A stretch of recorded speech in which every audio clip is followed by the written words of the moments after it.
여러분 안녕하십니까? 동양일보TV 뉴스 브리핑 시작합니다. 전세 사기 피해자 지원을 위한 특별법안이 국회 논의 25일 만에 법안소위원회를 통과했습니다. 피해자 지원 대상은 보증금 기준 종전 4억 5천만 원에서 5억 원으로 확대하고 최우선 면제금 미자격 피해자에 대해서는 근저당권 설정 시점이 아닌 현재 기준 최우선 면제금만큼 무이자 대출을 지원하기로 했는데요. 최대 2억 4천만 원까지 최장 10년간 대출을 지원해줍니다. 당초 야당이 정부의 최우선 면제금 선지원을 요구한 데 대한 절충안인데요. 이때 최우선 면제금만큼은 국민주택기금으로 무이자 대출을, 나머지 금액은 연 1%에서 2%의 금리로 저리 대출을 지원합니다. 기존의 연소득 7천만 원 제한은 없앴습니다. 또 피해 임차인이 경매 실무 경험이 없다는 점을 고려해 주택도시보증공사가 전담 조직을 구성해 공매 업무 대행 서비스를 제공할 수 있는 근거도 특별법안에 담겼는데요. 이때 경공매 진행 시 법무사나 변호사 등 전문가 고용에 필요한 대행 수수료의 70%를 정부가 지원하기로 했습니다. 특별법은 정부 및 여야의 합의안인 만큼 오는 25일 국회 본회의에서 처리될 전망입니다.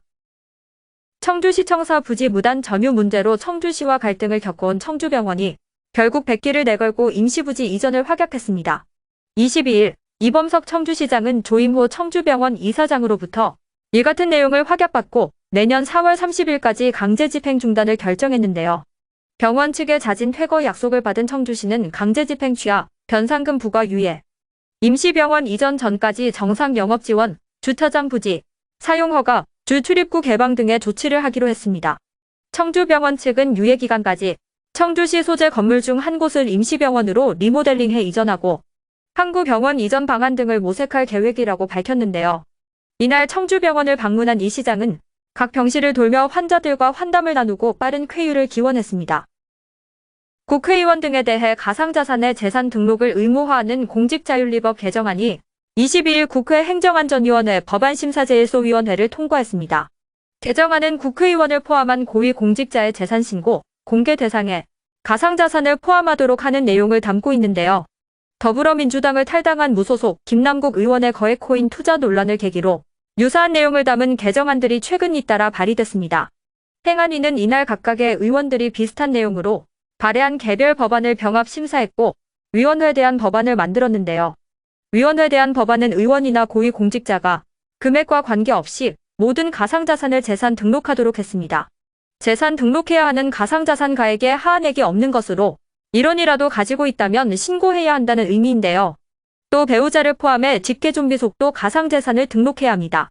소위원장인 민주당 김교흥 의원은 시행은 공포 후 6개월로 했기 때문에 12월 초가 될 것이라며 코인을 지금 다 팔아도 내년 2월 국회의원 재산 등록 때 거래 내역을 첨부하도록 했다고 밝혔습니다.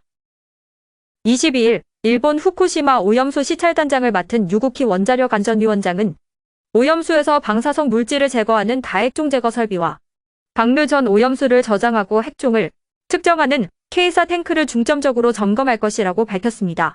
유 단장은 꼼꼼하게 살펴보고 안전성과 관련한 부분을 계속해서 검토하겠다며 시찰이 내실 있고 충분히 이뤄질 수 있도록 할 것이라고 강조했는데요.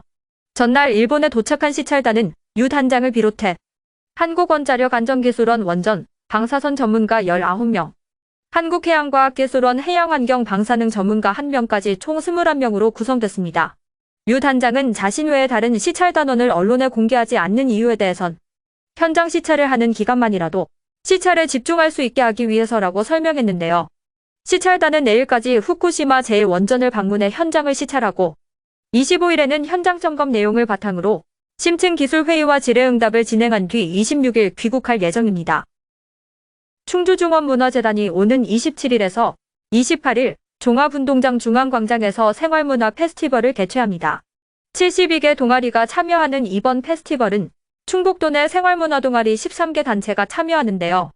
개막 축하 공연은 도내 중고등학생들로 구성된 중원예트락 합창단, 비눗방울 마임과 퍼포먼스를 펼치는 버블드래곤, 2021년 JTBC 풍류대장 탑3에 선정되고 국악방송 한국음악 프로젝트 대상을 받은 AUX의 공연도 예정돼 있습니다.